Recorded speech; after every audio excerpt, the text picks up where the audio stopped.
médicaments concernant l'enseignement supérieur. Donc la formation professionnelle, donc elle s'intéresse à une autre cible de candidats. C'est les gens qui n'ont pas la chance de mettre les pieds à l'université, donc ils ont un autre moyen d'avoir une formation. Avant de développer justement la contribution de la formation dans l'employabilité et ses particularités par rapport à l'enseignement supérieur, je vais essayer de faire un état du lieu sur la formation professionnelle au niveau de la Oulia de Bijaya. De ce, donc,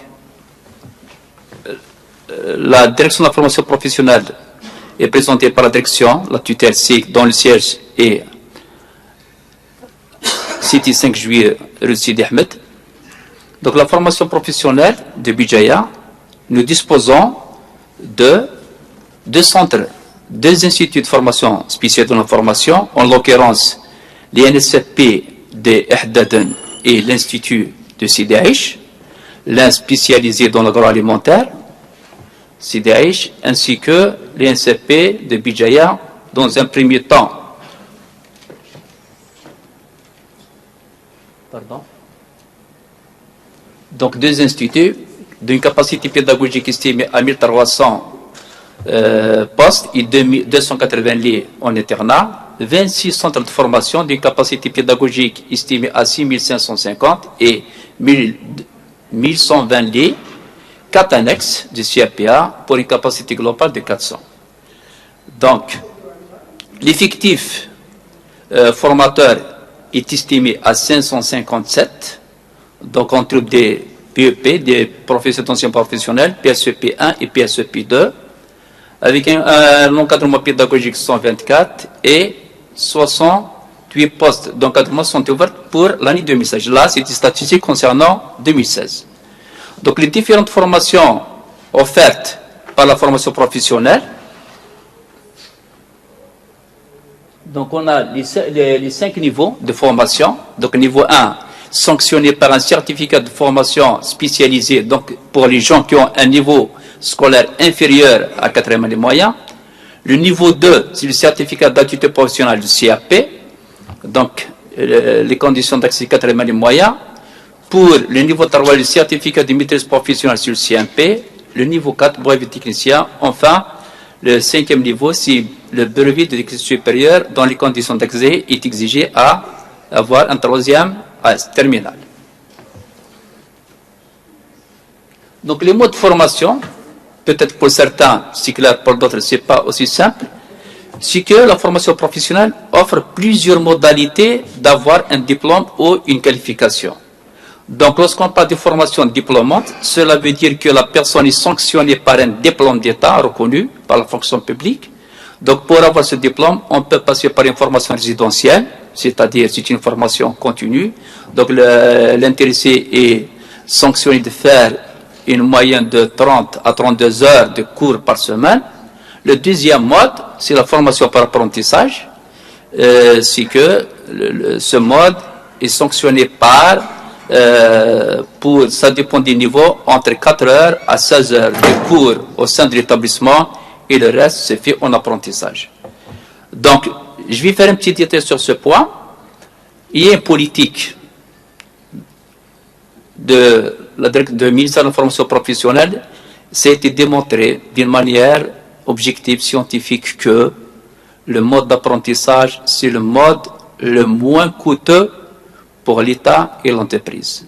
Donc, il y a une vision, une stratégie qui a été fixée d'ici 2018 à 2020, donc d'atteindre au niveau national 75% des stagiaires doivent suivre une formation pour apprentissage. Le cas de Bijaya, donc cette année donc en 31 de 2016, on a atteint un taux de 70%. Cela veut dire sur l'ensemble des formations diplômantes, 62% sont assurés par des formations par apprentissage. De deux, en matière d'employabilité, d'ailleurs je fais allusion tout à l'heure à ce qui a été cité par M. Belagoun, Si vous l'avez remarqué dans le diagramme circulaire, c'est le taux le plus faible, il est dans la formation professionnelle. Je pense qu'on peut expliquer ça parce que l'ensemble des stagiaires ayant suivi une formation par apprentissage, 80% d'entre eux sont recrutés d'office. C'est-à-dire, donc, l'apprentissage se fait sur le lieu pendant l'apprentissage. Une fois la personne a démontré ses compétences, la majorité des cas sont recrutés par l'organisme employeur. D'autre part, en dehors des formations diplômantes, on peut assurer aussi des formations, donc sur les différents dispositifs, c'est la préformation, les cours du soir, les formations passerelles, les femmes au foyer, la catégorie des jeunes de 16 à 20 ans et l'alphabétisation. Donc, tout à l'heure, j'ai dit que la capacité des établissements est estimée au voisinage de 8 000, mais l'effectif en apprentissage réel, il a dépassé de loin les 17 000 en 2016, ce qui veut dire que 200% des capacités, cela veut dire qu'en dehors des formations diplômantes, donc il y a d'autres formations qui font soit en cours du soir, soit sur le site, soit les week-ends. Donc, la formation professionnelle, donc on dispose d'un référentiel de formation composé de 22 branches. Bijaya, donc là, nous, au niveau de Bijaya, on couvre parmi les 22 branches, 19 branches. Dans les 19 branches, on trouve 575 métiers. Donc, auparavant, on parle de 442 métiers plus tôt. Donc, il y a une liste additive. Donc, on atteint presque les 500 métiers. Donc, si vous constatez que donc, tout ce qui est agriculture, artisanat, l'ameublement, bâtiment, donc l'ensemble des branches sont couvertes par 283 matériels. Donc, on a des équipements pour chaque branche et dans chaque branche, on trouve des différentes spécialités. Juste un petit aperçu. Il y a une tendance actuelle au niveau national, les restrictions en matière budgétaire, la situation des hydrocarbures, donc il faut trouver une alternative.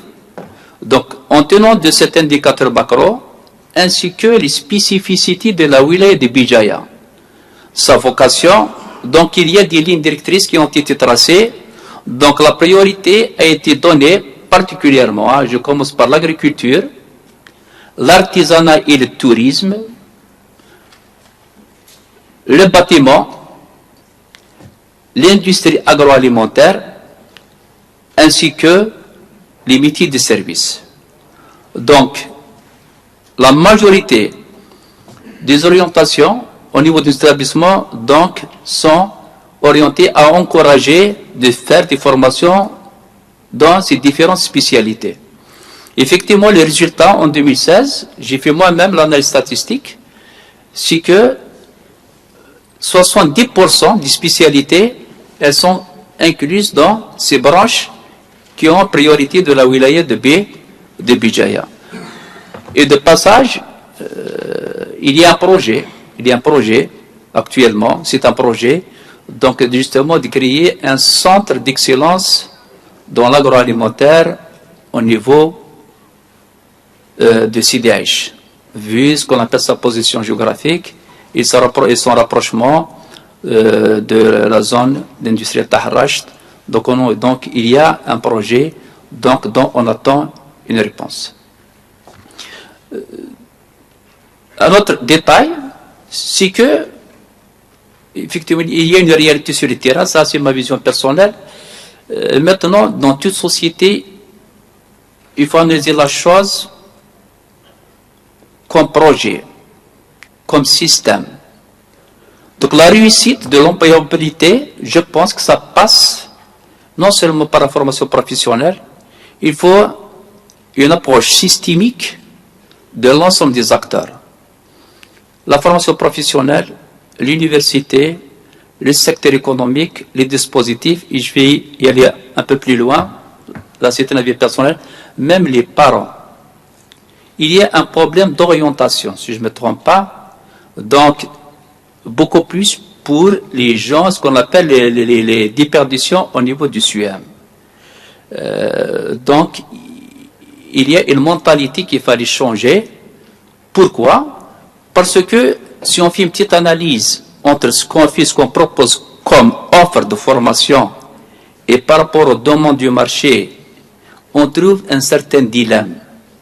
Parfois, j'attire votre attention, par exemple, dans le cadre de bâtiment, le BTP. C'est vrai, c'est très facile de trouver actuellement un cardiologue que de trouver un maçon. Donc c'est une question à poser. Pourquoi les gens fuient à ce métier?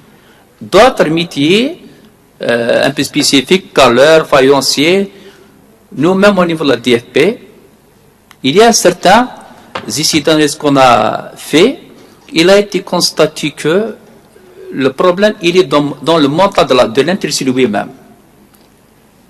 Comment? C'est des gens qui cherchent les gains faciles. C'est des métiers qui sont un peu pénibles. Donc, ils préfèrent d'y aller vers des métiers qui sont rapporteurs, en même temps qu'ils demandent beaucoup moins d'efforts. Donc, ma logique, donc il faut une concertation globale pour pouvoir justement avantager ou encourager ou motiver l'intéressé à suivre ce type de formation. Donc, par rapport aux métiers déficitaires concernant la formation professionnelle, donc j'ai fait un état des lieux donc au 20 mars 2017. Donc j'ai devant moi, donc sur l'ensemble des spécialités, nous assurons 248 spécialités par rapport à 422 existants dans la nomenclature, soit un taux de 44%. Mais les métiers les plus déficitaires, donc, en premier lieu, il y a le secteur de bâtiment dans certaines spécialités, et les mini-carrières, malgré que Bjaya dispose de plusieurs carrières, des mines, ainsi que des opérateurs économiques qui investissent dans ce secteur, mais jusqu'à preuve contraire, on n'a lancé aucun métier dans cette branche. Donc, on a le déficit dans les mini-carrières, ainsi que l'industrie de pétrochimie, cuir et peau,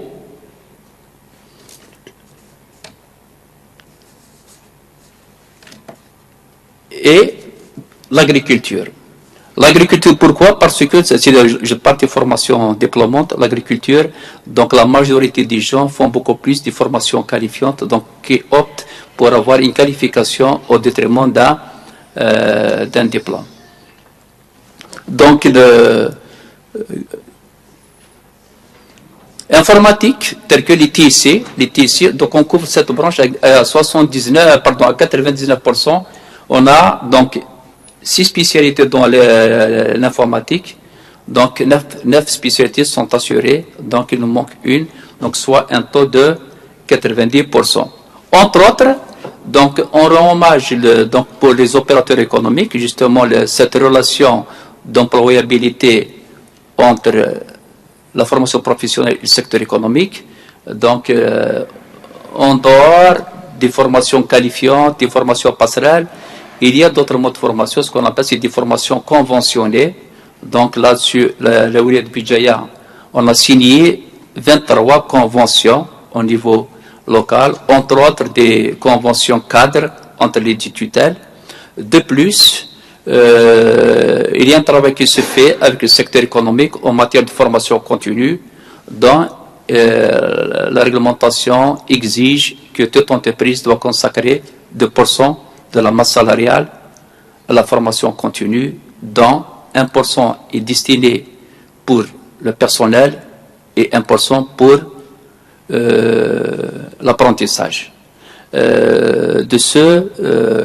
Concernant l'apprentissage, ces dernières années, j'ai constaté quand même une certaine évolution. Donc, en tenant compte des statistiques faites au niveau de la DFP, auparavant, les opérateurs économiques arrivent à placer en moyenne 7 apprentis par entreprise. Ça est passé de 7 à 9 et la dernière commission de la taxe d'apprentissage, donc on a atteint une moyenne de 12 et ça, donc je profite de l'occasion, donc avec la contribution de ma collègue Madame Kacher ici présente. Donc, sincèrement, elle a contribué donc, à sensibiliser l'ensemble des opérateurs justement pour placer davantage des apprentis au niveau de... Et cet encouragement justement, tel que je l'ai cité tout à l'heure, c'est la tendance que les pouvoirs publics veulent atteindre d'ici 2 ans, 3 ans, un taux de 75%, parce qu'il a démontré ce qu'on appelle ses avantages en termes de transfert de compétences par rapport aux autres modes de formation qui est formation résidentielle. D'autre part, donc avec le temps, il y a une relation qui tisse entre l'apprenant et l'entreprise. Donc, si la personne a fait ses preuves, donc dès sa formation, donc il a beaucoup de chances d'être recruté. Donc, voilà globalement ce que je veux dire en matière de la contribution de la formation professionnelle dans la formation des compétences, entre autres, par rapport au dispositif, que ce soit l'ANEM, l'ANSEJ ou autre le CANAC. Donc la formation professionnelle répond toujours présente, elle est toujours présente. Donc surtout les catégories 16-20 ans, les gens qui n'ont pas de niveau, donc on est prêt justement à les former. Si la réglementation ne leur permet pas d'avoir un diplôme, donc il y a une autre solution, c'est d'accéder à une qualification professionnelle, parce que maintenant les choses ont changé, même pour un crédit, pour un projet CANAC, ou ANSEJ ou autre. Donc si la personne ne dispose pas d'un diplôme, il est impératif qu'on lui demande une attestation de qualification, et cette attestation de qualification doit passer impérativement par la formation professionnelle, dont la durée de formation est de 3 mois à 6 mois. Titre d'information, c'est vrai, il y a ce travail qui se fait au niveau des établissements privés. Même l'établissement privé est sanctionné de passer par la formation professionnelle. À défaut, donc cette attestation délivrée par l'école privée, s'il n'est pas passé par la formation professionnelle, elle n'est pas admise, elle n'est pas reconnue vis-à-vis de la formation, vis-à-vis de la fonction publique. Et sur ce, je termine comme ça.